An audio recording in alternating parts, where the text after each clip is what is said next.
Hello everyone, you're listening to the Poetry Cruise podcast presented by Poetryartarc, the show that brings you a library of poems, with your host Poorva Sharma. Interestingly, each day during the week has its own significance and charm, and today is Worldchocolateday. When a chocolate craving hits, nothing else will delight. Chocolate is the most popular sweet treat in the world. It's hard to envision a world without chocolate. I almost feel dreamy. Imagine Rocky Road ice cream, chocolate layer cake, chocolate hazelnut semi-freddo, or a double fudge sundae sitting right in front of you. They are all my favorites. I would jump on that. It is actually a good heart food, a good brain food, and definitely a good mood food. But if present trends continue, according to scientists at the National Oceanic and Atmospheric Administration, or the NOAA, cocoa trees, that is the Theobroma cocoa, the source of cocoa and ultimately chocolate, will most likely be extinct by 2050. That's so sad. That's because cocoa and the agricultural system supporting it face both man-made and natural threats that may prove existential. Given the pressures on it, can cocoa be saved? I'm sure that question popped up in your head. The good news? Yes, because there is always hope. The Independent reports that scientists at the University of California are using CRISPR, better known as CRISPR technology, which is a gene-altering tool to try and modify the DNA of cocoa plants.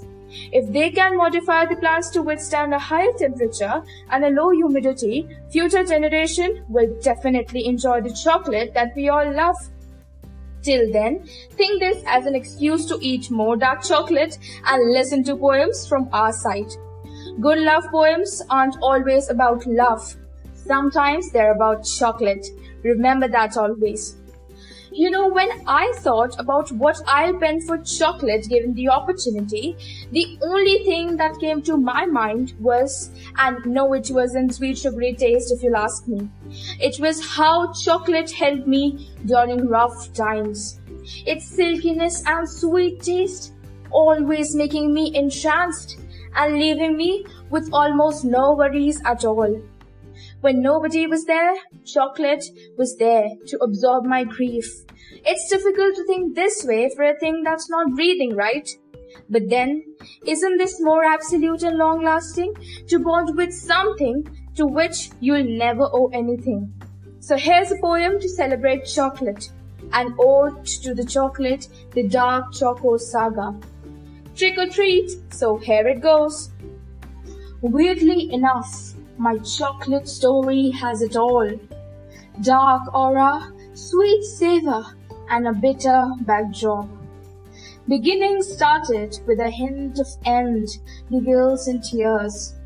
It was a story of friendship, which started with a souvenir. I met an introvert a few years ago in a hostile way.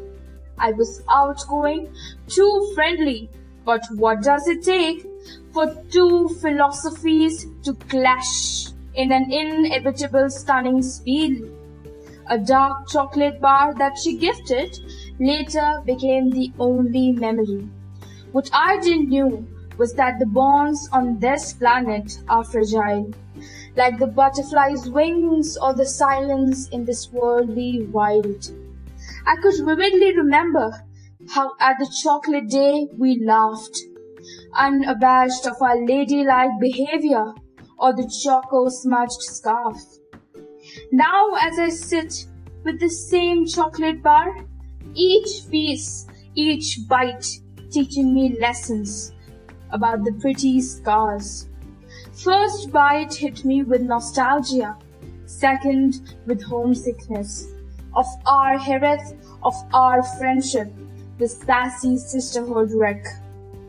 Funny, but the chocolate bar was now my friend, my salvation. These brittle, variable bonds led me to God, the absolute creation. The chocolate never said, "Honey, you owe me." With a smile, I took the last bite, just like our last goodbye, and the taste suddenly turned bittersweet. Thank you.